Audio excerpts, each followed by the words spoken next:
على من هو محبوب ومرضي لديه صلاة تبقى وتدوم بدوام الملك الحي القيوم ونشهد أن لا إله إلا الله ونشهد أن سيدنا محمدا عبده ورسوله أما بعد فأعوذ بالله من الشيطان الرجيم بسم الله الرحمن الرحيم إن الله وملائكته يصلون على النبي يا أيها الذين آمنوا صلوا عليه وسلموا تسليما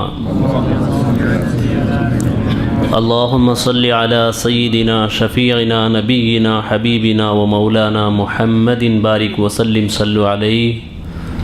صلاة وسلاما عليك يا رسول الله صلى الله تعالى عليك وسلم۔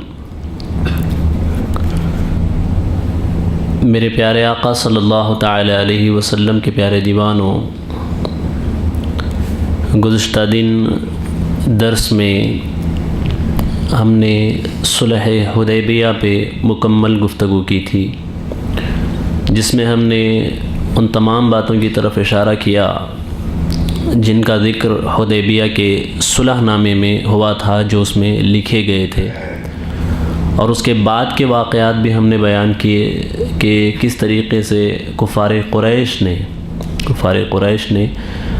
بنو بکر کی مدد کی، اور مدد کر کے انہوں نے ایک مسلمانوں سے ملا ہوا جو قبیلہ تھا اور ایک مسلم قبیلہ تھا بنو خزاعہ، اس قبیلے پر حملہ کیا، اور ان کے اس قبیلے پر حملہ کرنے کی بنا پر وہ لوگ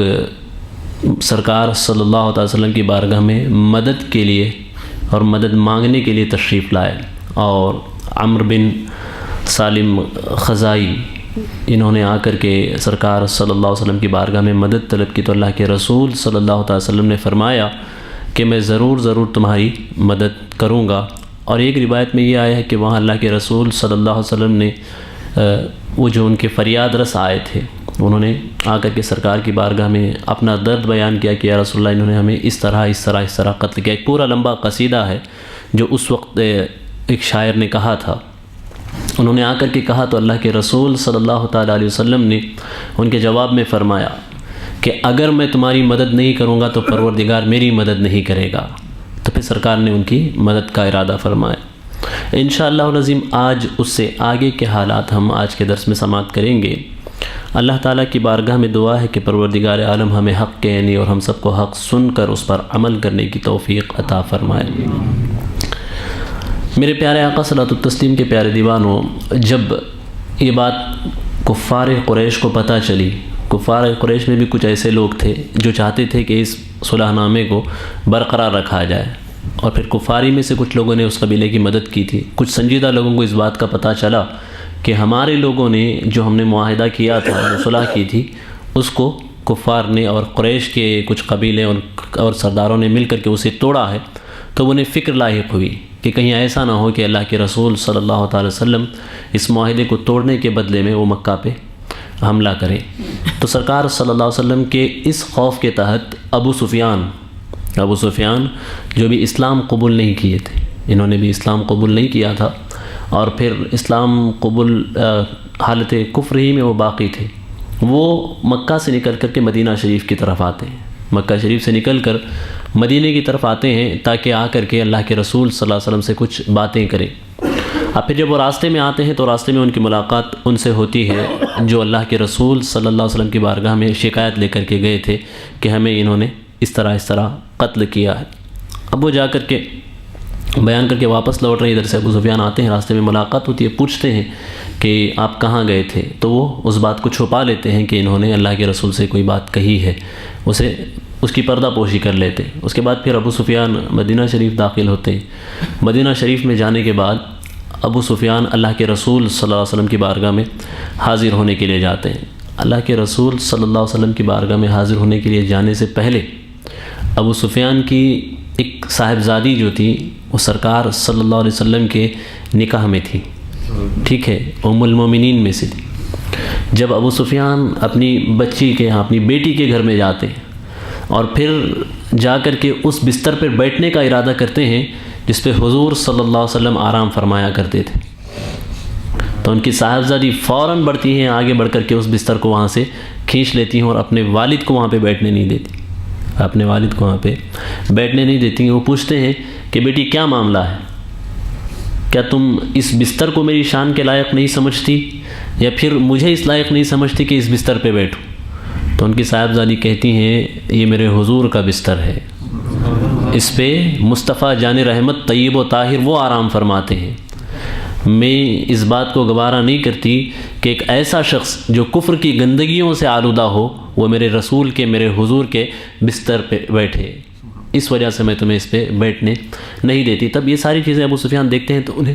احساس ہوتا ہے کہ آخر یہ کیسی محبت ہے اللہ کے رسول صلی اللہ علیہ وسلم سے، ان کی محبت کیسی ہے کہ نہ ماں کی محبت نہ باپ کی محبت، ہر محبت سے بڑھ کر کے یہ اللہ کے رسول صلی اللہ علیہ وسلم سے محبت کرتے ہیں۔ تو اس کے بعد وہ وہاں سے فارغ ہو کر کے سرکار صلی اللہ علیہ وسلم کی بارگاہ میں حاضر ہوتے ہیں۔ جو حضور صلی اللہ علیہ وسلم کی بارگاہ میں حاضر ہوتے ہیں تو کچھ بہانے کرتے ہیں، سرکار صلی اللہ علیہ وسلم دریافت کرتے ہیں کہ آپ یہاں پہ کیوں آئے؟ تو یہ کہتے ہیں کہ میں صلح حدیبیہ کے موقع پہ نہیں آ پایا تھا، اس لیے میں اس موقع پہ دوبارہ آیا ہوں کہ میں جو کچھ ہمارا معاہدہ ہوا تھا ہم اس معاہدے کی دوبارہ تجدید کریں۔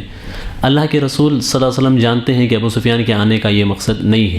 سرکار فرماتے ہیں ابو سفیان سچ بتاؤ کہ آنے کا تمہارا کیا مقصد ہے، میں جانتا ہوں کہ تم اس مقصد سے نہیں کسی اور مقصد سے آئے ہو،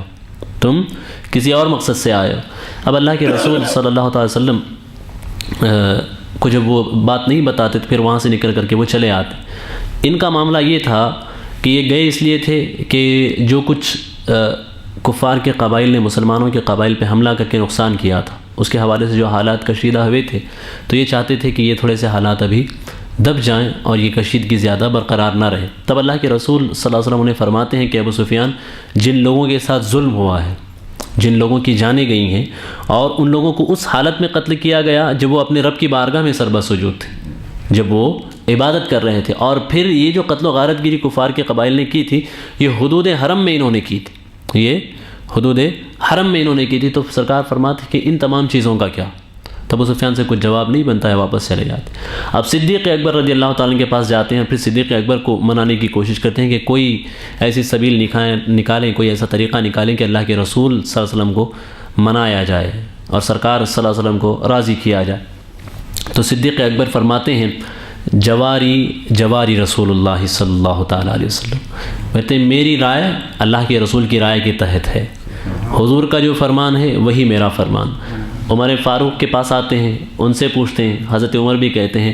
جواری رسول اللہ صلی اللہ علیہ وسلم، میری رائے حضرت اللہ کے رسول صلی اللہ علیہ وسلم کی رائے کے تحت ہے۔ عثمان غنی کے پاس آتے ہیں، وہ بھی یہی کہتے ہیں کہ میری وہی رائے ہے جو میرے آقا کی رائے ہے۔ حضرت علی کے پاس آتے ہیں، وہ بھی یہی کہتے ہیں کہ جو میرے آقا کی رائے ہے وہی میری رائے ہے۔ یہاں تک کہ آیا کئی لوگوں سے وہ ملاقات وہاں پہ کرتے ہیں، لیکن سب کا یہی کہنا ہوتا ہے کہ جو حضور نے فرما دیا اس سے آگے ہم نہیں بڑھ سکتے، جو سرکار نے فرما دیا اس کے آگے سر تسلیم ہم نے خم کر دیا ہے۔ آخر کار ابو سفیان وہاں سے ناکام ہو کر کے واپس لوٹتے۔ اب اللہ کے رسول صلی اللہ تعالیٰ علیہ وسلم مدینہ شریف میں جو صحابہ تھے ان صحابہ کو یہ حکم فرماتے ہیں کہ آپ اطراف کے قبائل میں، آس پاس کے جتنے بھی مسلم قبیلے ہیں سب میں اعلان کرا دو، سب میں اعلان کرا دو، من کان یؤمن باللہ والیوم الآخر فلیحضر رمضان بالمدینہ۔ حضور فرماتے ہیں جو اللہ کی ذات پہ ایمان رکھتا ہے اور یوم آخرت پہ ایمان رکھتا ہے اسے چاہیے کہ وہ یہ رمضان مدینہ شریف میں آ کر کے گزارے۔ اب سارے قبیلے جو ہے سرکار صلی اللہ علیہ وسلم کی طرف آ رہے ہیں اور اللہ کے رسول صلی اللہ تعالیٰ علیہ وسلم یہ بھی تاکید فرما دیتے ہیں کہ مکہ سے مدینے کی طرف جو بھی راستے جانے والے ہیں اس راستے سے کوئی بھی ایسا شخص مکہ تک نہ پہنچ پائے جو مدینے والوں کی جو حالات ہیں، مدینے میں کیسے حالات ہیں، ان حالات کی خبر مکہ والوں تک پہنچائے، یعنی کوئی جاسوس وہاں پر نہ پہنچ پائے۔ سرکار اس کی تاکید فرماتے ہیں اور مختلف صحابہ کو مختلف راستوں پہ آپ متعین فرماتے ہیں۔ اب اس کے بعد اللہ کے رسول صلی اللہ علیہ وسلم اللہ کی بارگاہ میں ہاتھ اٹھا کر دعا کرتے ہیں کہ میرے پاک پروردگار دو عالم، میں تیری بارگاہ میں دعا کرتا ہوں کہ ہماری جو بھی ایکٹیویٹیز ہیں، ہمارے جو بھی خیالات یا ارادے ہیں اور ہمارا لشکر جب یہاں سے نکلے تو اس کی خبر اہل مکہ کو نہ ہو، اس کی خبر اہل مکہ کو نہ ہو، بلکہ جب ہم ان کے شہر کے سامنے پہنچ جائیں تب انہیں اس بات کا پتہ چلے۔ اب حضور نے دعا کی تھی تو پروردگار اس دعا کو ضرور قبول فرمائے گا، اور پروردگار نے اس دعا کو قبول بھی فرمایا۔ اب اللہ کے رسول حضرت ابو بکر صدیق کو طلب کرتے ہیں، پھر حضرت عمر کو طلب کرتے ہیں، دونوں حضرات سے مشورہ کرتے ہیں کہ ایسے ایسے حالات ہیں، انہوں نے معاہدہ توڑا ہے تو کیا کرنا چاہیے۔ تب مشوروں میں یہ بات سامنے آتی ہے کہ پہلے ان کی طرف قاصد بھیجا جائے، اہل مکہ کی طرف قاصد بھیجا جائے کہ جو غلطی تم نے کی ہے اس غلطی کا ازالہ کرو۔ اب اللہ کے رسول صلی اللہ علیہ وسلم ایک قاصد کو بھیجتے ہیں تین آپشن دے کر کے بھیجتے ہیں کہ بتانا کہ جن لوگوں کو قتل کیا گیا ہے ان کی دیت ادا کریں، ان کا خون بہا دیا جائے، کہ جن لوگوں پہ ظلم ہوا ہے ان کے ظلم کا بدلہ دیا جائے،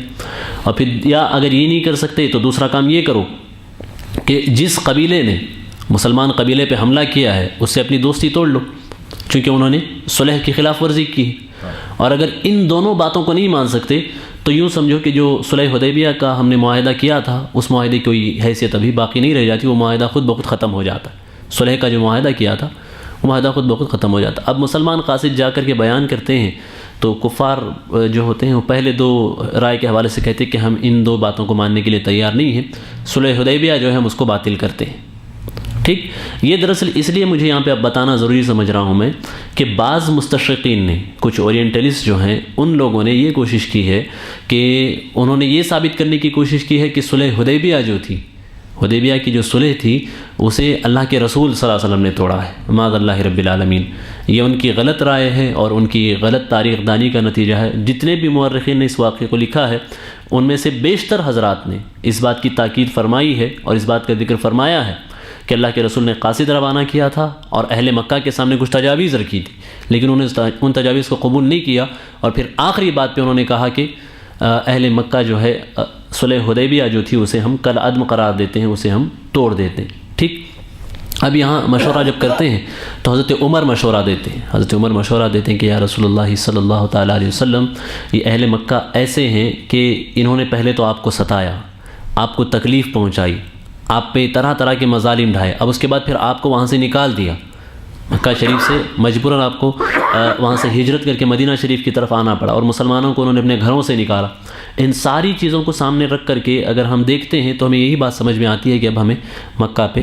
حملہ کرنا چاہیے تاکہ یہ کفر کا جو نظام ہے یہ نظام مکمل طریقے سے ختم ہو جائے، ورنہ جب تک یہ لوگ وہاں پہ رہیں گے یہ مسلمانوں کو چین سے رہنے نہیں دیں گے، بار بار مسلمانوں پہ حملہ کرنے کی کوشش کریں گے یا تو مسلمانوں کو ستانے کی کوشش کریں گے۔ تو حضرت عمر نے یہ مشورہ دیا اور پروردگار عالم کو یہ مشورہ پسند آیا، پروردگار عالم کو یہ مشورہ پسند آیا تو پروردگار عالم نے اپنے محبوب صلی اللہ علیہ وسلم کو اس بات کا حکم دیا کہ اب جو ہے فتح مبین اور بہت بڑی فتح مسلمانوں کے قدم چومنے والی ہے، اب آپ مکہ شریف کی طرف روانگی کی تیاری شروع کریں۔ اب حضور صلی اللہ علیہ وسلم مکہ شریف سے مدینہ شریف سے روانگی کی تیاری کرتے ہیں۔ اس تیاری کے درمیان میں ایک واقعہ یہ ہوتا ہے کہ سرکار صلی اللہ تعالیٰ علیہ وسلم نے چونکہ بیان فرما دیا تھا کہ کوئی بھی شخص ہمارے مدینہ شریف کے جو حالات ہیں اسے مکہ شریف تک لے کر کے نہ جائے اور لوگوں کو پتہ نہ چلے کہ مدینہ میں کیسے حالات ہیں۔ تو اس درمیان میں ایسا ہوتا ہے کہ ایک صحابی رسول حضرت حاطب ابن ابی بلتع، حضرت حاطب ابن ابی بلتع یہ صحابی رسول ہیں اور یہ اہل بدر میں سے ہیں، جنگ بدر میں انہوں نے شرکت کی تھی۔ اب یہ کیا کرتے ہیں، ایک خط لکھتے ہیں، ایک خط لکھ کر کے ایک عورت کے حوالے کرتے ہیں، کہتے ہیں کہ اللہ کے رسول صلی اللہ علیہ وسلم ایک بہت بڑا لشکر لے کر کے مدینہ شریف سے مکہ شریف کی طرف آ رہے ہیں، تم لوگ اپنی حفاظت کا انتظام کر لو۔ اس طریقے کا ایک خط لکھ کر کے ایک عورت کو دیتے ہیں، وہ عورت اس خط کو اپنے پاس چھپا لیتی ہے اور چھپا کر کے یہاں سے نکلتی ہے۔ پروردگار عالم اللہ کے رسول صاحب کو خبردار کرتا ہے کہ فلاں فلاں جگہ ایک عورت ایک خط لے کر کے مکہ کی طرف جا رہی ہے۔ تو سرکار صلی اللہ تعالیٰ علیہ وسلم حضرت علی کو بلاتے ہیں، پھر حضرت مقداد ابن اسود کو بلاتے ہیں، ٹھیک ہے، اور ایک صحابی کو بلاتے ہیں۔ 3 صحابیوں کو بلا کر کے سرکار فرماتے ہیں کہ فلاں فلاں جگہ جاؤ، فلاں فلاں جگہ آپ کو ایک عورت ملے گی، اس عورت کے پاس ایک خط ہے، اس خط کو لے کر کے تم واپس آ جانا، ٹھیک۔ اب حضرت علی جاتے ہیں اور جا کر کے جس جگہ حضور نے فرمایا تھا کہ فلاں جگہ وہ عورت تمہیں ملے گی، تو اسی جگہ اس عورت کو پاتے ہیں اور اس سے کہتے ہیں کہ تمہارے پاس جو خط ہے وہ خط ہمیں واپس کر دو۔ وہ عورت پہلے تو انکار کرتی ہے، لیکن جب حضرت علی اسے کہتے ہیں کہ ہمیں اللہ کے رسول نے اس کی خبر دی ہے، تمہیں یہ واپس کرنا ہی ہے، تو وہ خط وہاں سے انہیں واپس کرتی ہے اور اس خط کو لے کر کے وہ اللہ کے رسول صلی اللہ علیہ وسلم کی بارگاہ میں حاضر ہوتے ہیں۔ اب سرکار صلی اللہ علیہ وسلم حضرت حاتب ابن ابی بلتع سے سوال کرتے ہیں، اے حاتب ابن ابی بلتع، آپ نے ایسا کیوں کیا؟ آپ نے ایسا کیوں کیا؟ ہم تو اس بات کو چھپانا چاہ رہے تھے، آپ نے خط لکھ کر کے کیوں اہل مکہ کی طرف روانہ کیا؟ تو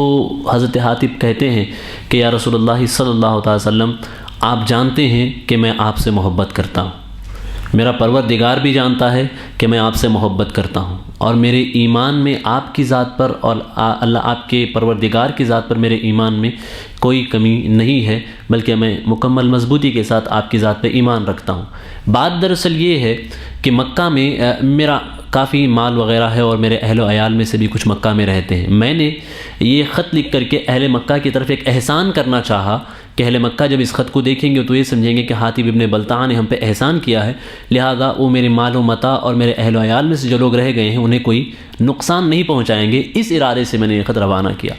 تو حضور فرماتے ہیں، چونکہ حضور کو پروردگار نے پہلے ہی مطلع کر دیا تھا، تو اللہ کے رسول صلی اللہ علیہ وسلم ارشاد فرماتے ہیں کہ ہاں، حاتب ابن ابی بلتع نے سچ کہا ہے، اس میں کوئی غلط بات نہیں، انہوں نے جھوٹ نہیں کہا ہے۔ اب حضرت عمر رضی اللہ تعالیٰ عنہ، حضرت عمر کا معاملہ ایسا تھا کہ حضرت عمر جہاں کہیں کوئی ایسی چیز دیکھتے کہ اس میں اللہ کے رسول صلی اللہ علیہ وسلم کے فرمان کے خلاف کوئی بات جا رہی ہے تو حضرت عمر سے وہ چیز برداشت نہیں ہوتی تھی۔ حضرت عمر اللہ کے رسول کی بارگاہ میں حاضر ہوتے ہیں اور دریافت کرتے ہیں، یا رسول اللہ، مجھے اجازت دیجیے، مجھے اجازت دیجیے کہ میں حاتب ابن ابی بلتع کی گردن اڑا دوں، کیونکہ آپ نے تو یہ حکم فرمایا تھا کہ یہ بات کسی تک نہ پہنچے، مجھے ایسا لگتا ہے کہ حاتب ابن ابی بلتع یہ منافق ہو گئے۔ حضرت عمر کو بھی پتہ نہیں تھا، تب اللہ کے رسول فرماتے ہیں، عمر جانے دو، چونکہ یہ اہل بدر میں سے ہیں، حاتب ابن ابی بلتع یہ اہل بدر میں سے ہیں، اور پروردگار عالم نے مجھ سے وعدہ فرما لیا ہے، اللہ تعالیٰ نے مجھ سے وعدہ فرما لیا ہے کہ بدر کے میدان میں جتنے مسلمان حاضر ہوئے تھے، افعلوا ما شئتم قد غفرت لکم، اللہ نے وعدہ کر دیا ہے کہ بدر میں مسلمان جو حاضر ہوئے تھے، جو صحابہ حاضر ہوئے تھے، ان کی حاضری اللہ کو اتنی پسند آئی ہے کہ پروردگار نے وعدہ کر لیا کہ اس کے بعد وہ جو چاہے کریں، میں نے ان کی مغفرت کر دی ہے، میں نے ان کی مغفرت کر دی ہے۔ تب اللہ کے رسول صلی اللہ علیہ وسلم پر جبرائیل امی نازل ہوتے ہیں وہاں پہ، اور نازل ہو کر کے سورہ ممتحنہ جو ہے اس کی ابتدائی 3 آیتیں لے کر کے وہ نازل ہوتے ہیں۔ اب حضرت عمر کو جب یہ پتہ چلتا ہے تو حضرت عمر رونے لگتے ہیں کہ کیسی غلطی مجھ سے ہو گئی۔ پھر سرکار صلی اللہ علیہ وسلم حضرت عمر رضی اللہ تعالیٰ عنہ کو دلاسا دیتے ہیں۔ اب اس کے بعد مکہ شریف سے مدینہ شریف سے مکہ کی طرف اسلامی لشکر نکل رہا ہے۔ اب یہ جو لمحہ ہے، یوں سمجھیے یہ بہت ہی عظیم لمحہ ہے ان لوگوں کے لیے جن کو اپنے گھر سے نکالا گیا تھا، ان لوگوں کے لیے جن کے مال و متاع کو چھینا گیا تھا، ان لوگوں کے لیے جن کو اہل و عیال میں سے کبھی بعض جگہ تو ایسا ہوا تھا کہ صحابہ اکرام کو تنہا جانے دیا گیا اور کہا گیا کہ آپ اپنے بیوی بچوں کو نہیں لے کے جا سکتے، انہیں یہیں چھوڑ کے جانا ہوگا، ان کے مال و متاع کو چھینا گیا۔ اب ان سب کے دلوں میں خواہش تھی کہ جس وطن سے ہمیں نکالا گیا تھا، جس سرزمین سے ہمیں نکالا گیا تھا، پروردگار ہمیں اس سرزمین کی طرف واپس جانے کا حکم دے رہا ہے۔ اب صحابہ اکرام اس جذبے کے تحت تھے۔ اس وقت صدیق اکبر رضی اللہ تعالیٰ عنہ بیان فرماتے ہیں کہ میں نے کیا دیکھا کہ مدینہ میں اور مدینہ کے اطراف میں مسلمانوں کا جو لشکر تھا، اس لشکر کی تعداد اس دن 10,000 کے برابر تھی۔ 10,000 کا لشکر ہمارے پاس تھا۔ پھر صدیق اکبر کہتے ہیں کہ میں جب اس لشکر کو دیکھتا ہوں اور صلح حدیبیہ کے وقت کو دیکھتا ہوں اور حضور کے کلمات کی طرف توجہ کرتا ہوں تو مجھے سمجھ میں آتا ہے کہ نگاہ نبوت انہی چیزوں کو دیکھ رہی تھی، سرکار کی نظر انہی چیزوں کو دیکھ رہی تھی کہ ہم اس وقت صرف 1500 تھے، اور آج 2 سال کے اندر ہماری تعداد اتنی بڑھ گئی کہ 10,000 کے قریب ہمارا لشکر مکہ کی طرف جانے کے لیے تیار کھڑا ہے۔ تو 10 رمضان المبارک، ایگزیکٹلی 10 رمضان المبارک کا وہ دن تھا 8 ہجری، سرکار صلی اللہ علیہ وسلم نے مدینہ شریف میں عصر کی نماز ادا کی، اور بدھ کا وہ دن تھا، وینسڈے کا دن تھا۔ بدھ کے دن سرکار صلی اللہ علیہ وسلم نے عصر کی نماز مدینے میں ادا کی، اور مدینے میں عصر کی نماز ادا کر کے سرکار صلی اللہ علیہ وسلم وہاں سے مکہ کی طرف روانہ ہوئے، مکہ کی طرف نکلے۔ جب سرکار صلی اللہ علیہ وسلم مکہ شریف کی طرف نکلے تو سب سے پہلے مدینہ شریف سے 7 میل کے دور پر سلسل نام کی ایک جگہ ہوتی ہے، وہاں پہ سرکار نے پہلا قیام کیا، اور وہاں قیام کرنے کے بعد اور جب وہاں سے نکلے تو مدینہ شریف سے 30 میل دور ایک جگہ ہوتی ہے مقام ارج، اس جگہ پہ سرکار نے اپنا دوسرا قیام کیا. جس جگہ سرکار نے قیام کیا تو وہاں دیکھیں سرکار صلی اللہ تعالیٰ علیہ وسلم کی رحمت کا عالم کیا ہے. اللہ اکبر. پروردگار عالم یہ فرماتا ہے وما ارسلناک الا رحمۃ للعالمین، کہ محبوب ہم نے تمام عالموں کے لیے آپ کو رحمت بنا کر کے بھیجا ہے. صرف انسانوں کے لیے حضور رحمت نہیں ہے، حضور تو جانوروں کے لیے بھی رحمت ہے. اب دیکھیں جس مقام عرش پہ اسلامی لشکر رکتا ہے تو وہاں سرکار صلی اللہ تعالیٰ علیہ وسلم کیا دیکھتے ہیں کہ ایک کتیا ہے اور اس کتیے نے کچھ بچوں کو جنم دیا ہے، اور وہ بچے اپنی ماں کا دودھ پی رہے ہیں. اب حضور صلی اللہ علیہ وسلم نے اس واقعے کو دیکھا. اب چونکہ اسلامی لشکر میں جو لوگ آئے ہوئے تھے اس میں بہت سارے ایسے قبیلے کے لوگ تھے جو نئے اسلام انہوں نے بھی قبول کیا تھا، تو ساری اسلامی تعلیمات سے وہ آگاہ نہیں تھے. تو اللہ کے رسول صلی اللہ علیہ وسلم کو اس بات کا اندیشہ ہوا کہیں ایسا نہ ہو کہ ہم تو یہاں آ کر کے ٹھہریں اور یہ جو چھوٹے چھوٹے بچے ہیں ان بچوں کو ہمارے قیام سے کوئی تکلیف ہو. اللہ اکبر. تو ایک صحابی کو بلاتے ہیں اللہ کے رسول صلی اللہ علیہ وسلم، ایک صحابی کو بلاتے ہیں جن کا نام ہے جمیل ابن سراقہ، اور کہتے ہیں کہ سنو تمہاری ڈیوٹی یہ ہے کہ جب تک اسلامی لشکر یہاں سے نکل نہ جائے اس وقت تک تم ان چھوٹے بچوں کی حفاظت میں یہاں کھڑے رہنا. جانوروں کے ان بچوں کی حفاظت میں، اس کتیا کے بچوں کی حفاظت میں اللہ کے رسول ایک صحابی کو کھڑا کر رہے ہیں. تو اس سے پتہ چلتا ہے کہ حضور پوری کائنات کے لیے رحمت ہے، اور آپ کے رحمت کا عالم یہ ہے کہ صرف انسانوں پہ حضور کی رحمت نہیں ہے بلکہ جانوروں پہ بھی آپ کی رحمت ہے. تب میرے پیارے آقا صلوات و تسلیم کے پیارے دیوانوں، آج جو لوگ یہ دعویٰ کرتے ہیں کہ وہ انسانی حقوق کی حفاظت کرتے ہیں انہیں حضور کی سیرت کو دیکھنا چاہیے، حضور کی حیات طیبہ کے ان واقعات کو دیکھنا چاہیے کہ پیغمبر اعظم تو وہ ہیں جو نہ صرف یہ کہ انسانوں کے حقوق کی حفاظت کر رہے ہیں بلکہ جانوروں کے حقوق کی بھی حفاظت کر رہے ہیں. بلکہ حضور صلی اللہ تعالیٰ علیہ وسلم نے یہاں تک فرمایا، حدیث مبارکہ میں یہاں تک آیا کہ جس نے کسی جانور پہ رحم کیا، تو جانور پہ رحم کرنا اس کے لیے صدقے کے ثواب کے برابر لکھا جائے گا. اب پھر حضور فرماتے ہیں اگر کسی نے کھیتی اگائی اور اس میں سے کوئی پرندہ آ کر کے کچھ کھا لیتا ہے، اور پرندہ جب اس چیز کو کھا لیتا ہے تو پروردگار عالم اس کھیتی کا جو مالک ہوتا ہے اسے صدقے کا ثواب عطا فرماتا ہے. یہ شان ہے میرے آقا کی، سرکار صلی اللہ علیہ وسلم کی. حضور نے ہر کسی کے حق کی حفاظت کی ہے. جانوروں کے حق کی حضور نے حفاظت کی، مزدوروں کے حق کی حضور نے حفاظت کی، عورتوں کے حقوق کی حضور نے حفاظت کی، بوڑھوں کے حقوق کی حضور نے حفاظت کی، بچوں کے حقوق کی حضور نے حفاظت کی. اب یوں سمجھیے کہ آج دنیا کبھی خواتین کا دن مناتی ہے، کبھی جانوروں کا دن مناتی ہے. میں کہتا ہوں کہ تم صرف میرے حضور کا دن مناؤ، کیونکہ حضور نے ہر کسی کے حق کی حفاظت کی ہے، سرکار نے ہر ایک کے حق کی حفاظت کی ہے. آپ اگر سیرت طیبہ پڑھیں گے تو آپ کو پتہ چلے گا کہ حضور نے کوئی جاندار ایسا نہیں ہے جس کے حق کے حوالے سے حضور نے تاکیدات نہ فرمائی. اللہ اکبر. ایک مرتبہ سرکار راستے سے گزر رہے ہیں کہ ایک چڑیا کا ایک گھونسلہ تھا، اس گھونسلے میں کچھ بچے تھے. کچھ صحابہ سرکار کے ساتھ جا رہے تھے، انہوں نے اسے نکال لیا. اب وہ چڑیا سرکار کے پاس آتی ہے اور منڈلا رہی ہے، بے زبان ہے، لوگ تو اس کی زبان کو نہیں سن سکتے لیکن وہ اپنی زبان میں حضور سے قریب حضور سمجھ جاتے ہیں اس کی باتوں کو. کہتے ہیں کہ یہ چڑیا مجھ سے شکایت کر رہی ہے کہ کسی نے اس کے گھونسلے کو لے لیا ہے، حضور فرماتے جاؤ، ایک بے زبان کے گھر کو تم نے اجاڑا ہے، کہیں ایسا نہ ہو کہ اللہ تمہارے گھروں کو اجاڑ دے، جا کر کے اس گھونسلے کو دوبارہ اس جگہ پہ رکھ دو. یہ شان ہے میرے حضور کی. ان سرکار صلی اللہ علیہ وسلم کی آپ سیرت طیبہ کو پڑھیں، آپ ان کی حیات طیبہ کو پڑھیں تو آپ کو پتہ چلے گا کہ اگر پوری کائنات صرف حضور کی سیرت کو اس پوری دنیا کے لیے ایک دستور کے طور پہ تسلیم کر لے تو اس پوری دنیا میں کہیں ظلم کا نام و نشان نہیں رہے گا، اس پوری دنیا میں کہیں زیادتی کا نام و نشان نہیں رہے گا. کوئی کسی کی حق تلفی نہیں کرے گا، کوئی کسی پہ زیادتی نہیں کرے گا، کسی کی حق تلفی نہیں ہوگی. سارے لوگوں کے حقوق کی ضمانت اس میں ہے کہ وہ حضور کے طریقہ کار کو اپنا لے. اللہ تعالی ہمیں ان باتوں کو ہر کسی تک پہنچانے کی توفیق عطا فرمائے.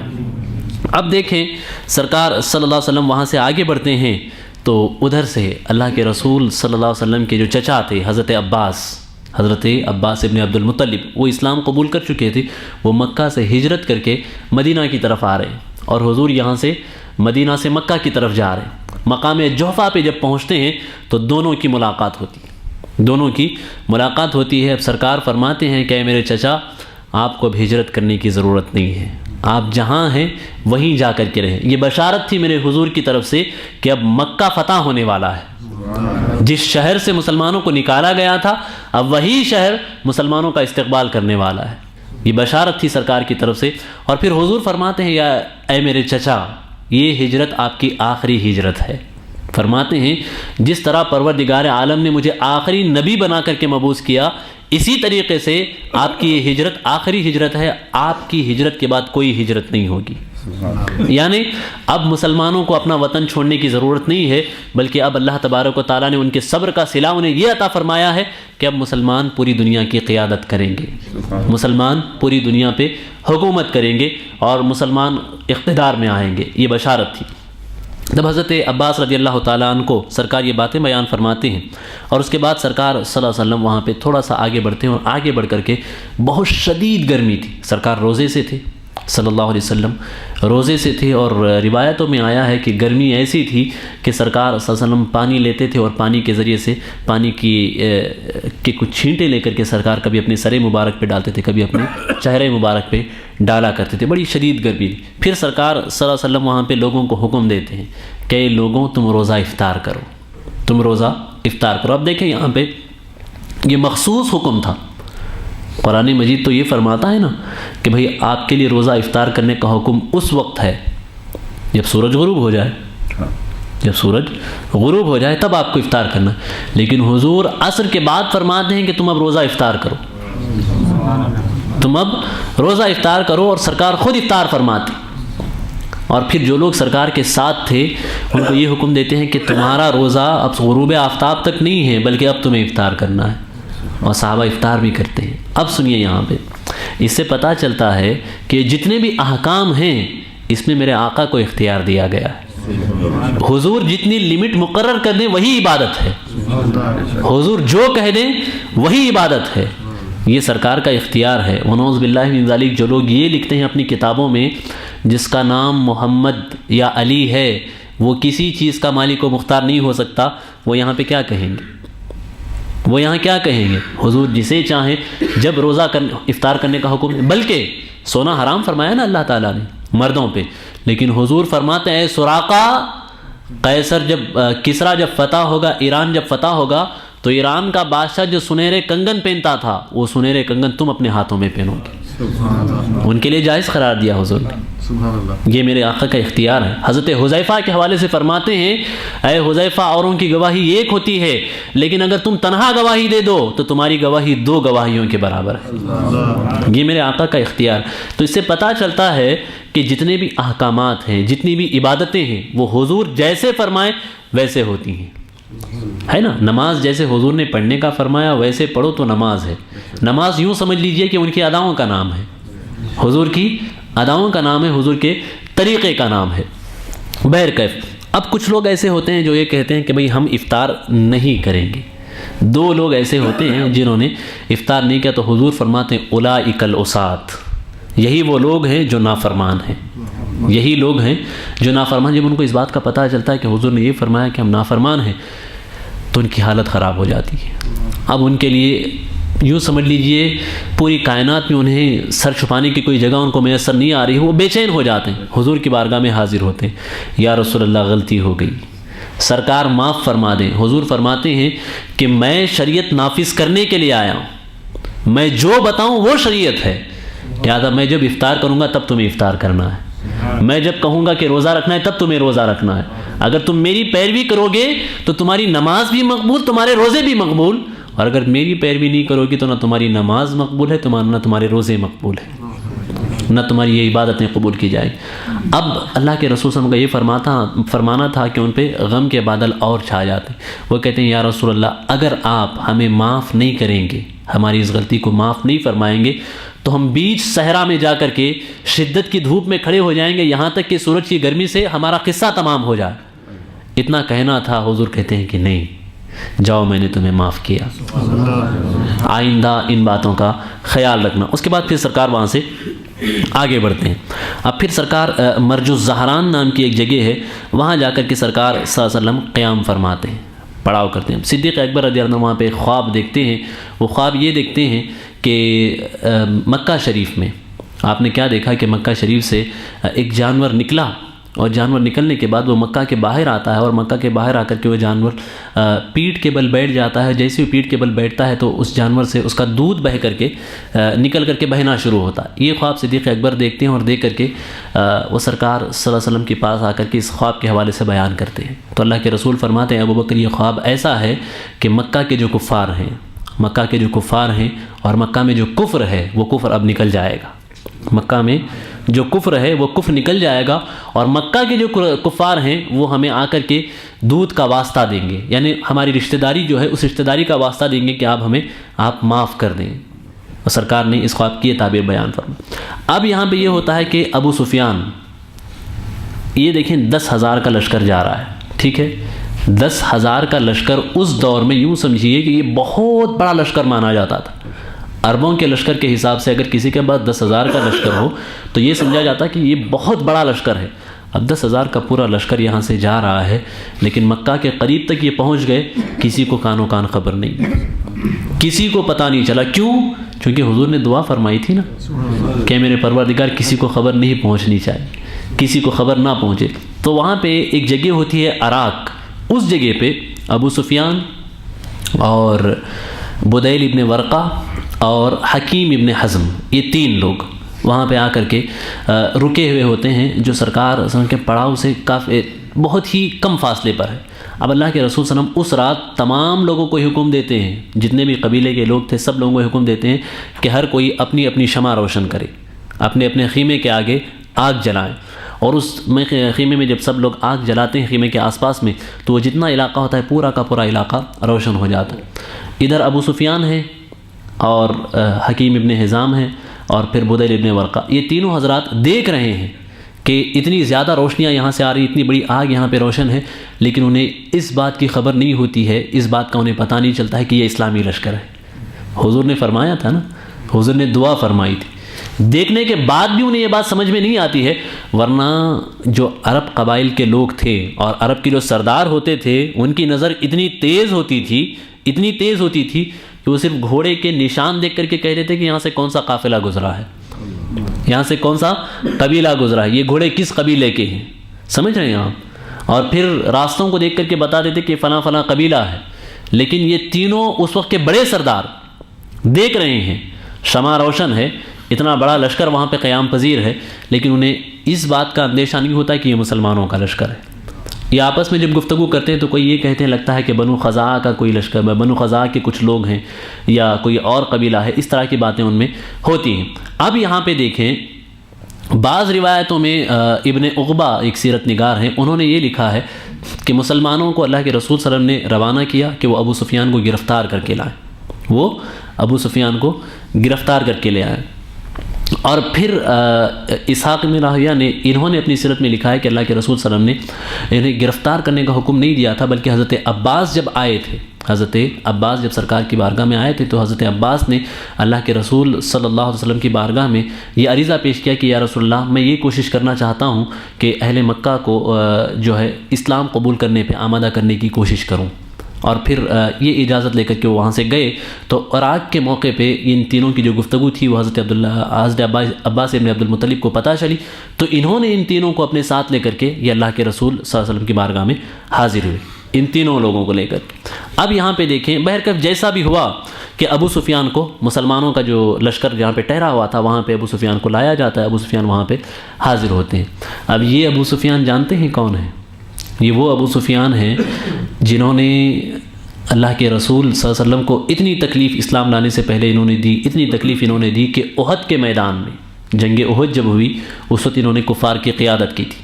ٹھیک، اس وقت کفار کے سردار تھے، اور ان کی بیوی جو تھی ہندہ، اسلام لانے سے پہلے انہوں نے حضرت امیر حمزہ کے شہادت کے بعد آپ کے سینے مبارک کو چیر کر کے آپ کا کلیجہ نکال کر کے انہوں نے کچا چبایا تھا، تو سرکار کو اس واقعے سے بہت تکلیف ہوئی تھی. اب یہ ابو سفیان جن کی ذات سے مسلمانوں کو اور اللہ کے رسول کو اتنی تکالیف ہوئی, جب یہ آتے ہیں مسلمانوں کو پتہ چلتا ہے کہ ابو سفیان یہاں پہ آئے ہیں, تو کچھ مسلمان یہ چاہتے ہیں کہ ابو سفیان کو ہم قتل کر دیں, لیکن اللہ کے رسول فرماتے ہیں نہیں, انہیں قتل مت کرو. ابو سفیان کو لایا جاتا ہے, اور لانے کے بعد ابو سفیان کے اللہ کے رسول صلی اللہ علیہ وسلم سے بات ہوتی ہے. ابو سفیان کو اللہ کے رسول فرماتے ہیں ابو سفیان اسلام قبول کرو. تو کہتے ہیں لا الہ الا اللہ, لا الہ الا اللہ.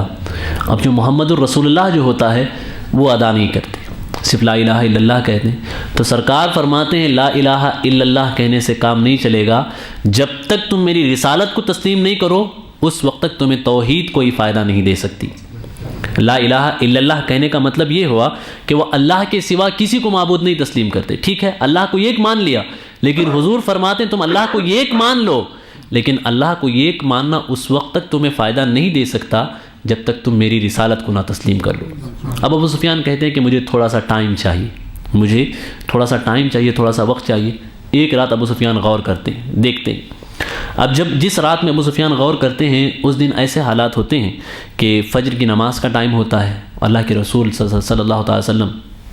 وضو کے لیے تشریف لاتے ہیں. صحابہ کی ایک جماعت ہے جو سرکار کو گھیرے ہوئے, سرکار وضو فرما رہے ہیں اور وضو کا جو پانی گر رہا ہے صحابہ اسے اٹھا رہے ہیں, کوئی اسے پی رہا ہے, کوئی اسے اپنے سروں پہ لگا رہا ہے, کوئی اپنے بالوں پہ لگا رہا ہے, کوئی اپنے چہرے پہ لگا رہا ہے. ابو سفیان ان چیزوں کو بغور دیکھتے ہیں,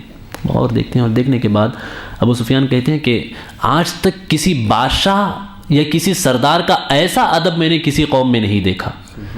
کہ محمد عربی کے جو ماننے والے محمد عربی کا ادب کرتے ہیں, احترام کرتے ہیں, اتنا احترام آج تک میں نے دنیا کے کسی سردار کا نہیں دیکھا. یہ واقعہ بھی ان پہ اثر کرتا ہے. اب فجر کی نماز کے لیے سرکار کھڑے ہوتے, 10,000 کا پورا لشکر ہے, 10,000 کا لشکر. یہاں اس بات کو دیکھیں آپ کہ یہ کون لوگ ہیں, یہ وہی عرب کے قبائلی بدو ہیں جن کے ہاں تہذیب نام کی کوئی چیز نہیں ہوتی تھی, سمجھ رہے ہیں آپ, جن کے ہاں کلچر نام کی کوئی چیز نہیں ہوتی تھی, جن کے ہاں تمدن نام کی کوئی چیز نہیں ہوتی, یہ تہذیب سے بہت دور تھے. لیکن یہ اسلام کے دامن میں جب آ گئے تو ایسے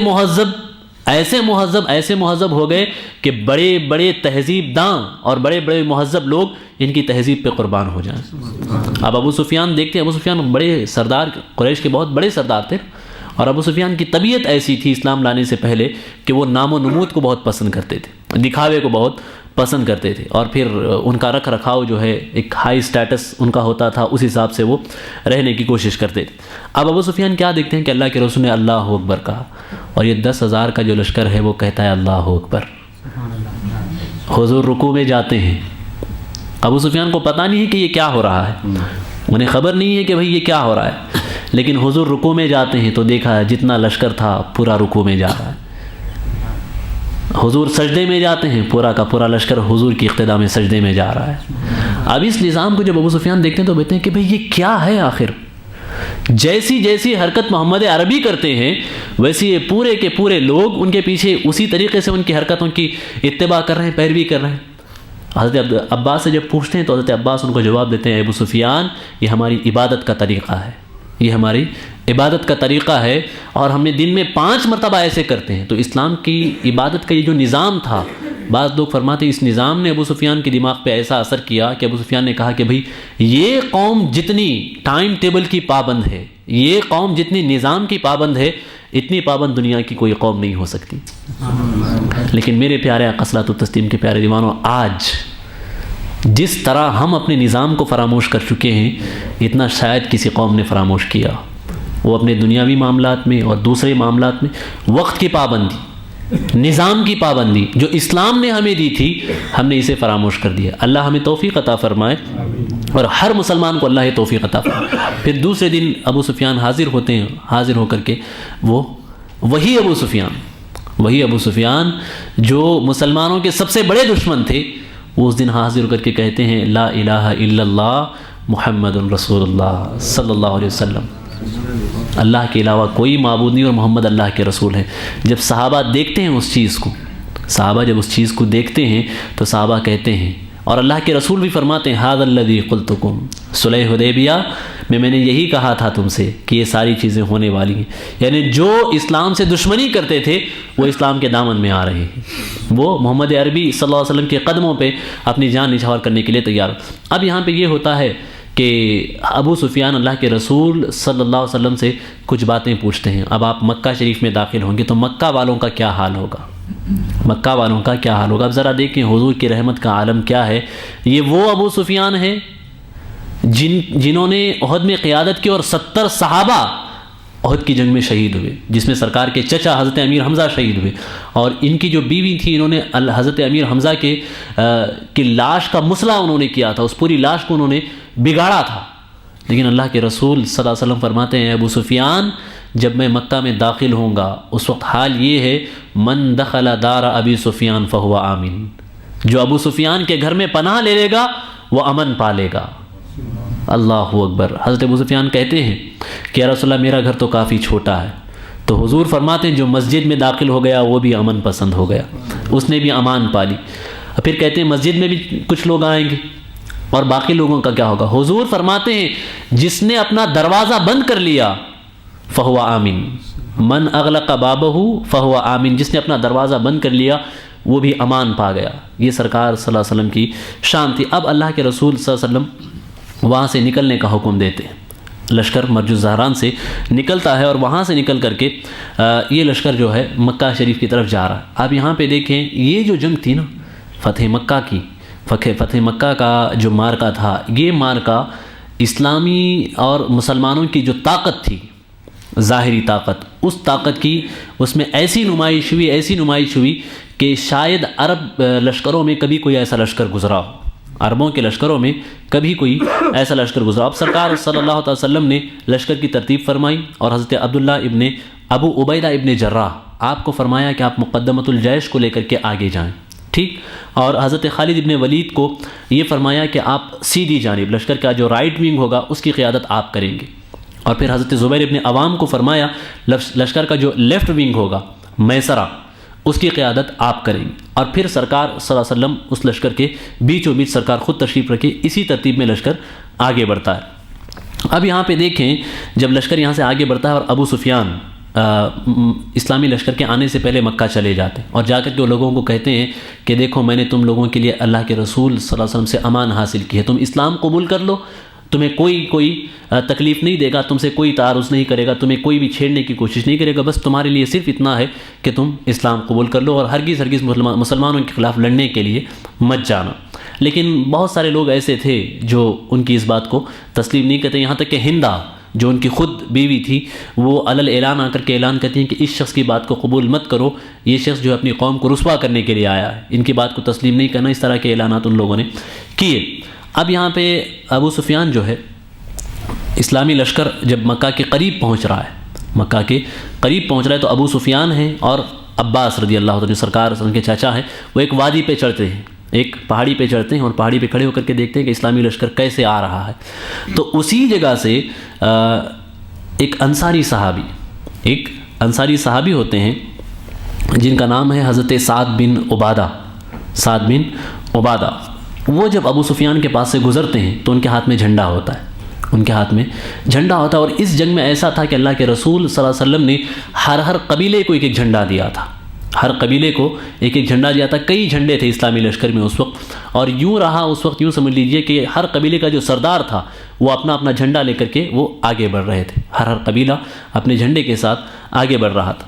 اب ابو سفیان کے قریب سے جب اس انصاری صحابی کا گزر ہوتا ہے تو ابو سفیان کہتے ہیں کہ آج کیا ہونے والا ہے مکہ کے ساتھ، آج تم مکہ میں داخل ہو رہے ہو، مکہ والوں کے ساتھ کیا سلوک کرو گے؟ تو یہ کہتے ہیں الیوم یوم الملحمہ، آج کا دن یہ انتقام کا دن ہے، جتنا تم نے اللہ اور اس کے رسول کو ستایا ہے ہم اس کا بدلہ لیں گے. اب یہ بات حضرت سعد ابن عبادہ کی زبان سے نکلتی ہے. ابو سفیان اس بات کو اللہ کے رسول صلی اللہ علیہ وسلم کی بات میں پیش کرتے ہیں کہ سعد ابن عبادہ نے تو یہ کہا ہے کہ آج انتقام کا دن ہے. تو اللہ کے رسول فرماتے ہیں نہیں، یہ انتقام کا دن نہیں ہے، الیوم یوم المرحمہ، آج کا دن رحم کا دن ہے. آج کا دن عفو درگزر کا دن ہے، آج کا دن معاف کرنے کا دن ہے۔ پھر آپ حضرت سعد ابن عبادہ کو بلاتے ہیں۔ اب یہاں پہ دیکھیں، چونکہ یہ نظام تھا اسلام کا، اسلامی لشکر کا یہ نظام تھا، اللہ کے رسول نے فرمایا تھا ہم جہاں جائیں گے وہاں لوگوں کو تکلیف نہیں دیں گے، بلکہ ہم ان کی حفاظت کرنے کے لیے جائیں۔ اب حضرت سعد کی زبان سے جملے نکل گئے تو سرکار صلی اللہ علیہ وسلم یہ فرماتے کہ اے سعد آپ کا یہ کہنا درست نہیں ہے، لہذا ان سے جھنڈا واپس لے لیا جاتا ہے۔ ٹھیک، اب اس لیے کہ کہیں ان کی دل شکنی نہ ہو، چونکہ انہوں نے یہ جو کچھ کہا تھا وہ اس لیے کہا تھا کہ مسلمانوں کی جو تکالیف تھیں ان تکالیف کو انہوں نے دیکھا اور ان تکالیف کے نتیجے میں ان سے وہ بات نکلی، تو سرکار نے ان کی دل جوئی کے لیے کہتے ہیں کہ یہ جھنڈا اب آپ کے ہاتھ میں نہیں رہے گا، بلکہ یہ جھنڈا آپ کے صاحبزادے کے ہاتھ میں رہے گا۔ ان کے بیٹے کو جھنڈا دیتے ہیں تاکہ حضرت سعد کی دل جوئی بھی ہو جائے اور پھر جو جملہ ان سے نکلا تھا ان کی زبان سے اس جملے کا وہ کفارہ بھی ہو جائے، تو ان سے جھنڈا لے کر کے ان کے حوالے کرتے ہیں۔ اب یہ ہوتا ہے کہ لشکر گزر رہا ہے، مکہ شریف کے قریب آ رہا ہے۔ یہاں پہ ایک بات میں اور آپ کو اہم بات میں بتانا چاہتا ہوں، بہت اہم بات ہے یہ۔ جب پورا لشکر مکہ میں داخل ہونے سے پہلے لشکر نے آخری پڑاؤ کیا تو وہ جگہ تھی ذی طوا نام کی، ذی طوا نام کی جگہ تھی، اور یہ ذی طوا نام کی جو جگہ ہے نا، یہ وہی جگہ ہے جہاں پہ صلح حدیبیہ کے وقت جب مسلمان مکہ شریف میں داخل ہونے کے لیے آئے تھے تو کفار مکہ سے باہر نکل کر کے جس جگہ پہ انہوں نے پڑاؤ کیا تھا یہ وہی جگہ تھی، کفار نے وہاں پڑاؤ کیا تھا۔ لیکن صلح حدیبیہ کے بعد حالات ایسے بدلے، جس جگہ کفار مسلمانوں کو روکنے کے لیے قیام کیا تھا کفار نے، اور جس جگہ کفار مسلمانوں کو روکنے کے لیے رکے ہوئے تھے، آج وہی جگہ مسلمانوں کے قدموں میں پڑی ہوئی ہے۔ یہ صلح حدیبیہ کے بعد کی تبدیلی ہے، وہی جگہ جہاں اسلام کو روکنے کی کوشش کی گئی تھی وہ جگہ آج اسلام کے قدموں میں پڑی ہوئی ہے، اور مسلمان وہاں پہ آخری پڑاؤ کرتے ہیں۔ اب اللہ کے رسول صلی اللہ تعالیٰ علیہ وسلم مکہ شریف میں داخل ہونے کے لیے، اسلامی لشکر مکہ میں داخل کیسے ہوا؟ سرکار صلی اللہ علیہ وسلم نے اس وقت جو تاکیدات فرمائی تھیں وہ اہم تاکیدات میں آپ کو بتا دوں کہ سرکار نے اس وقت کیا کیا تاکید فرمائی تھی جب ہم مکہ میں داخل ہوں گے تو کیسی سچویشن ہونی چاہیے۔ سب سے پہلے میں آپ کو یہ بتاؤں کہ جب ابو سفیان نے اللہ کے رسول صلی اللہ علیہ وسلم سے آ کر کے کچھ باتیں کہی تو اللہ کے رسول نے کیا جواب دیا تھا؟ حضور جواب دیتے ہیں الیوم یوم المرحمہ، آج کا دن رحمت کا دن ہے، الیوم یوم یعظم اللہ فیہ الکعبہ، آج کا دن وہ ہے جس دن میں اللہ کعبے کو عظمت عطا کرے گا، جس دن اللہ کعبے کی شان بلند کرے گا۔ اور پھر فرماتے ہیں الیوم یوم تکسا فیہ الکعبہ، آج کا دن وہ ہے جس دن میں پروردگار کے حکم سے کعبہ شریف پہ غلاف چڑھایا جائے گا، کعبہ شریف پہ غلاف چڑھایا جائے گا۔ الیوم یوم اعز اللہ فیہ قریش، آج کا دن وہ ہے جس دن اللہ نے قریش کی عزت بلند کی، جس دن اللہ نے قریش کے مقام کو بلند کیا۔ اب پھر سرکار صلی اللہ تعالیٰ علیہ وسلم حضرت زبیر ابن عوام کو بلاتے ہیں، ٹھیک، اور خالد ابن ولید کو بلاتے ہیں، اور سعد ابن ابی عبادہ کو بلاتے ہیں، اور پھر مغرب کی جانب جانے کے لیے ابو عبیدہ ابن جراح، ان 4 لوگوں کو بلاتے ہیں، اور ان 4 لوگوں کو یہ حکم فرماتے ہیں کہ آپ 4 لوگوں کو الگ الگ راستے سے مکہ میں داخل ہونا ہے، آپ 4 لوگوں کو الگ الگ راستے سے مکہ میں داخل ہونا ہے۔ زبیر ابن عوام کو حکم ہوتا ہے کہ آپ مکہ کی جو شمالی جانب ہے، نارتھ سائڈ ہے، اس سائڈ سے مکہ میں داخل ہوں گے۔ حضرت خالد ابن ولید کو حکم دیتے ہیں کہ آپ جنوب سے، جو ساؤتھ کا علاقہ ہے وہاں سے آپ مکہ میں داخل ہوں گے، اور حضرت سعد ابن ابی عبادہ کو حکم ہوتا ہے کہ آپ مغربی سمت سے، جو ویسٹرن علاقہ ہے وہاں سے آپ مکہ میں داخل ہوں۔ حضرت ابو عبیدہ ابن جراح کو یہ حکم دیتے ہیں کہ آپ شمال مغرب کا جو علاقہ ہے اس علاقے سے مکہ میں داخل ہو۔ میرے پیارے آقا صلاۃ التسلیم کے پیارے دیوانوں، ایک ملک ہے، وہاں کے وزیر خارجہ نے ایکسٹرنل افیئر منسٹر جو ہے اس نے سرکار صلی اللہ علیہ وسلم کی سیرت لکھی ہے۔ وہ اپنی سیرت میں ان واقعات کو جب لکھتے ہیں اور لکھنے کے بعد بیان کرتے ہیں کہ اللہ کے رسول صلی اللہ تعالیٰ علیہ وسلم نے جس ترتیب سے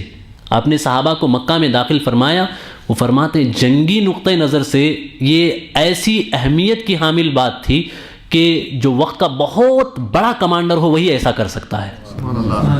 یہ سرکار صلی اللہ علیہ وسلم کی بصیرت تھی، اور سرکار صلی اللہ علیہ وسلم کی جنگی بصیرت تھی، چونکہ 10,000 کا لشکر تھا۔ اگر سرکار 10,000 کے لشکر کو ایک ہی راستے سے داخل ہونے کے لیے کہتے تو مکہ کی جو وادی تھی اس وادی میں ایسا ہوتا کہ وہ وادی بھر جاتی اور پھر 10,000 کا لشکر وہاں سے گزرنا یہ کافی مشکل ہوتا. سرکار نے لشکر کو ایسے بانٹ کر کے داخل کرایا کہ مختلف جانب سے وہ لشکر مکہ شریف میں داخل ہو اور پھر مسلمان جس عظمت سے داخل ہو رہے ہیں اس عظمت کا اظہار بھی ہو. اور حضور جس عظمت سے اس وقت آئے، ابو سفیان کہتے ہیں کہ میں دیکھ رہا ہوں مسلمانوں کا لشکر جا رہا ہے جا رہا ہے جا رہا ہے. کئی قبیلے گزرے.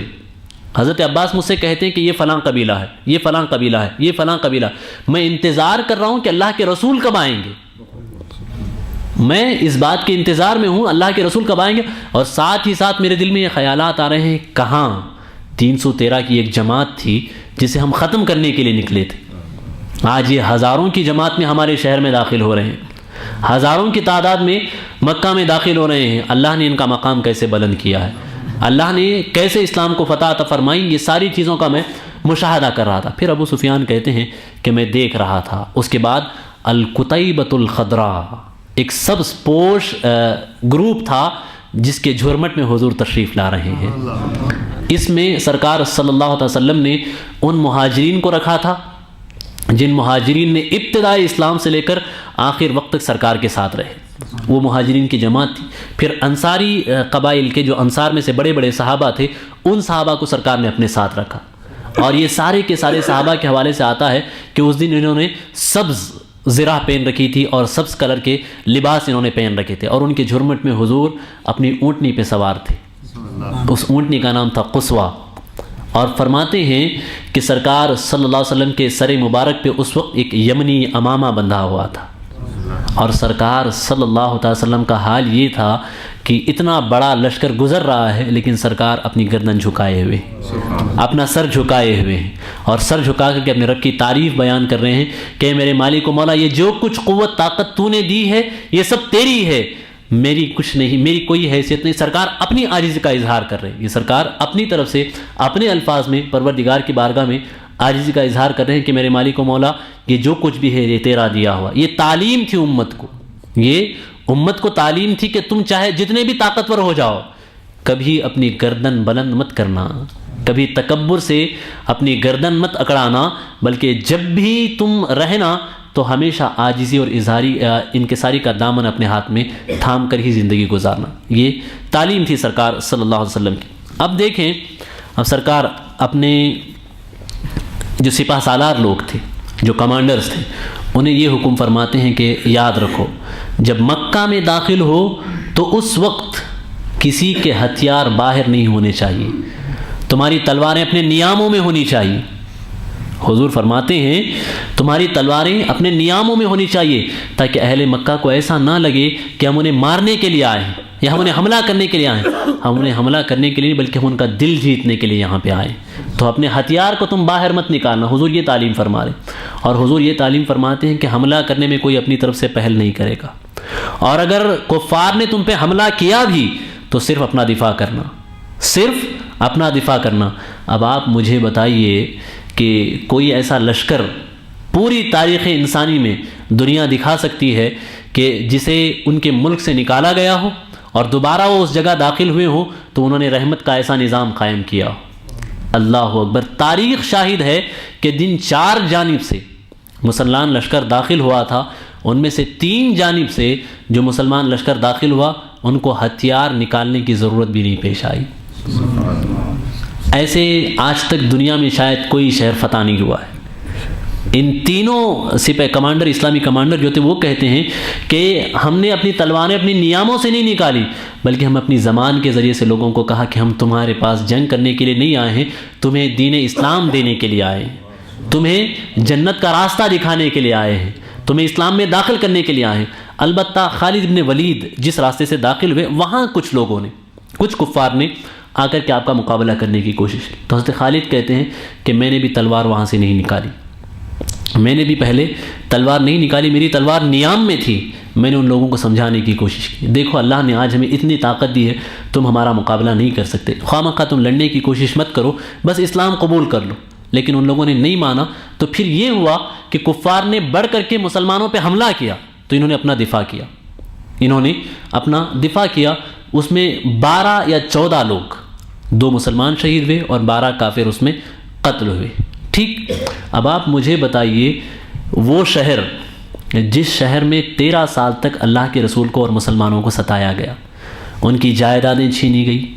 ان کے اہل و عیال پہ ظلم کیا گیا، انہیں مارا گیا، پیٹا گیا، ستایا گیا، گالیاں دی گئی، ان کے پراپرٹیز پہ قبضہ کیا گیا، ان کے گھروں سے ان کو نکال دیا گیا، جب مسلمان اس شہر میں داخل ہو رہے ہیں تو رحمت کا یہ عالم ہے کہ تلواریں نیام میں رکھ کر کے داخل ہو رہے ہیں۔ میں آپ کو بتاؤں، یہ بیت المقدس، جس بیت المقدس پہ آج یہودی وہاں مسلمانوں کا قتل کر رہے ہیں، اس وقت جب عیسائی لشکر بیت المقدس میں داخل ہوا تو تقریباً عیسائی مورخین نے اس بات کو لکھا ہے، عیسائی مورخین نے اس بات کو لکھا ہے کہ وہاں انہوں نے مسلمانوں کا اتنا خون بہایا تھا کہ ان کے گھوڑوں کے جو ٹاپ تھے نا، وہ ٹاپ مسلمانوں کے خون میں ڈوب گئے تھے، اتنا انہوں نے خون بہایا تھا۔ اور پھر یہ کہتے ہیں کہ معاذ اللہ رب العالمین اسلام تلوار کی بنا پہ پھیلا ہے۔ ان کو چاہیے کہ یہ شرم کریں اور دیکھیں اپنے دامن میں کہ ان کی جنگوں میں کتنی لاکھوں جانیں ضائع ہوئی ہیں، اور اسلام نے جہاں کوئی مارکا لڑا ہے وہاں اسلام نے انسانی جان کی کیسی حفاظت کی ہے۔ تو میرے پیارے آقا صلاۃ و تسلیم کے پیارے دیوانوں، اب یہ دیکھیں حضور صلی اللہ تعالیٰ علیہ وسلم کا خیمہ مکہ شریف میں جہاں پہ نصب کیا گیا، جس جگہ سرکار صلی اللہ علیہ وسلم کی قیام گاہ بنی، اس جگہ کے حوالے سے راوی بیان کرتے ہیں یہ وہ جگہ ہے جس جگہ میں اللہ کے رسول صلی اللہ تعالیٰ علیہ وسلم اور سرکار صلی اللہ علیہ وسلم کے پورے خاندان کو روکنے کے لیے، جب اللہ کے رسول صلی اللہ علیہ وسلم کا بائیکاٹ ان لوگوں نے کیا تھا نا، اس وقت کفار کے جتنے بھی سردار جمع ہوئے تھے وہ سردار اس جگہ پہ جمع ہوئے تھے، اور وہاں جمع ہو کر کے انہوں نے اللہ کے رسول کی دعوت کو روکنے کا پلان تیار کیا تھا۔ سرکار صلی اللہ علیہ وسلم کی دعوت کا جو سسٹم تھا، سرکار نے دعوت کا جو نظام شروع کیا تھا، اس نظام کو روکنے کی انہوں نے وہاں پہ کوشش کی تھی، اور اس جگہ کا نام ہے خیف بنی کنانہ۔ ٹھیک ہے، خیف بنی کنانہ نام کی جگہ تھی جہاں سرکار کا خیمہ نصب ہوا، اور بالکل یہ وہی جگہ تھی جہاں کفار نے بیٹھ کر کے اسلام پہ پابندی لگانے کی میٹنگیں کی تھی، اسلام پہ پابندی لگانے کے مشن انہوں نے وہاں پہ تیار کیے تھے، وہاں پہ انہوں نے پلاننگ تیار کیے تھے۔ آج پروردگار عالم نے وہی جگہ مصطفیٰ جان رحمت کے قدموں تلے رکھ دی، آج وہی جگہ سرکار کے قبضے میں آ گئی اور مسلمانوں کے قبضے میں آئی۔ اب اللہ کے رسول صلی اللہ علیہ وسلم اس جگہ پہ قیام فرماتے ہیں، اور پھر سرکار صلی اللہ علیہ وسلم اس جگہ قیام کرنے کے بعد حضرت ام ہانی کے گھر جاتے ہیں، حضرت ام ہانی کے گھر تشریف لے گئے آپ، اور پھر سرکار نے اعلان کرایا مکہ شریف میں، پورے مکہ میں اعلان کرا دیا کہ تمہیں ڈرنے کی ضرورت نہیں ہے، تمہیں پریشان ہونے کی ضرورت نہیں ہے، تمہیں غمزدہ ہونے کی ضرورت نہیں ہے۔ الیوم یوم المرحمہ لا تثریب علیکم اليوم، آج تم پہ کوئی پریشانی نہیں ہے، آج تم پہ کوئی مصیبت نہیں آئے گی۔ جو ابو سفیان کے گھر میں داخل ہو گیا وہ امن پا گیا،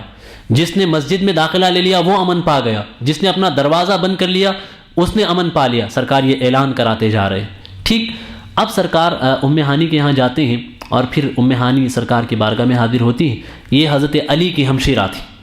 سرکار کی بارگاہ میں حاضر ہوتی ہیں، عرض کرتی ہیں یا رسول اللہ صلی اللہ تعالیٰ علیہ وسلم، میں نے کچھ لوگوں کو پناہ دی ہے، میں نے کچھ لوگوں کو پناہ دی ہے۔ تو حضور فرماتے ہیں اے ام ہانی، تم نے جسے پناہ دی ہے ہم نے بھی اسے پناہ دی ہے، آپ نے جنہیں پناہ دیا ہم نے انہیں پناہ دی۔ یہ ام ہانی وہی ہیں جن کے گھر میں سرکار معراج کی رات آرام فرما رہے تھے، طائف سے سرکار تشریف لائے ہیں۔ ذرا دیکھیں پروردگار عالم کی قدرت کہ جس جگہ سرکار صلی اللہ علیہ وسلم نے طائف سے زخمی ہو کر کے، لوگوں کے پتھر کھا کر کے زخمی حالت میں آ کر کے سرکار نے آرام فرمایا تھا، آج اسی جگہ سرکار دوبارہ آ کر کے آرام فرما رہے ہیں، ایک فاتح کی حیثیت سے، ایک فتح مند سپہ سالار کی حیثیت سے سرکار اس جگہ پہ آرام فرمائے۔ سرکار وہاں غسل فرماتے ہیں، اور سرکار وہاں پہ چاشت کی نماز ادا فرماتے ہیں۔ ٹھیک ہے، چاشت کی نماز ادا کر کے اللہ کے رسول صلی اللہ علیہ وسلم وہاں سے آگے بڑھتے ہیں۔ اب آگے جب سرکار بڑھتے ہیں تو کعبہ شریف کی جانب جاتے ہیں، اور اللہ کے رسول صلی اللہ علیہ وسلم کی زبان پہ یہ آیت جاری ہوتی ہے، قل جاء الحق وزهق الباطل ان الباطل کان زہوقا۔ اے محبوب فرما دیں حق آیا اور باطل چلا گیا، اور یقیناً باطل کو جانا ہی تھا۔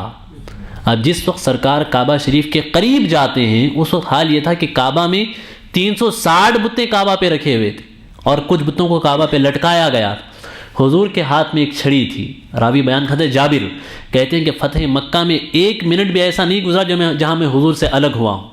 میں پورا وقت حضور کے ساتھ لگا رہا۔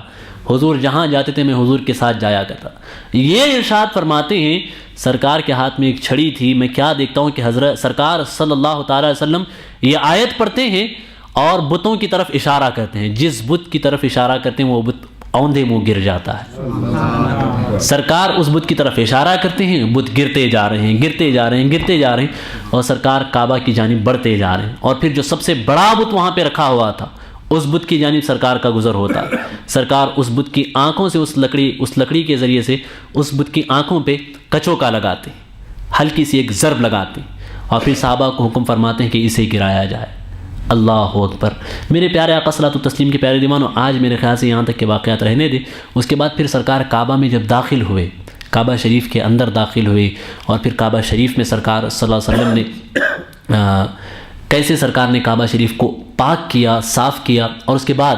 جن لوگوں نے حضور کو ستایا تھا وہ حضور کی بارگاہ میں آئے تو حضور نے کیسے رحمت بھرا سلوک ان کے ساتھ کیا, اور پھر فتح مکہ کے بعد کیا ہوا, اور اس کے حوالے سے قرآنی آیات کون کون سی نازل ہوئی اور کن کن چیزوں کی اس میں بشارت دی گئی. ان ساری چیزوں کا ذکر انشاءاللہ العظیم اپنے اگلے درس میں کریں گے. آج ہم اسی پہ اکتفا کرتے ہیں. اللہ تعالیٰ کی بارگاہ میں دعا ہے کہ پروردگار عالم جو باتیں ہم نے بیان فرمائی اس میں اگر کسی قسم کی خطا یا غلطی ہو تو اپنے پیارے حبیب صاحب الاولاق سرور کائنات صلی اللہ تعالیٰ علیہ وسلم کے صدقے میں معاف فرمائے, اور اللہ تعالیٰ ہماری ان باتوں کو ہمیں یاد رکھنے اور اس پہ عمل کرنے کی توفیق عطا فرمائے, اور پروردگار عالم حضور کی سچی پکی محبت ہم سب کو عطا فرمائے, ہم سب کو دین کا کام کرنے کی اللہ توفیق عطا فرمائے, اور خالص اپنی رضا کے لیے اللہ تعالیٰ خدمت دین کرنے کی توفیق عطا فرمائے. استغفر اللہ ربی من کل ذنب و خطیئۃ و اتوب الیہ وما علینا الا البلاغ. السلام علیکم ورحمۃ اللہ وبرکاتہ.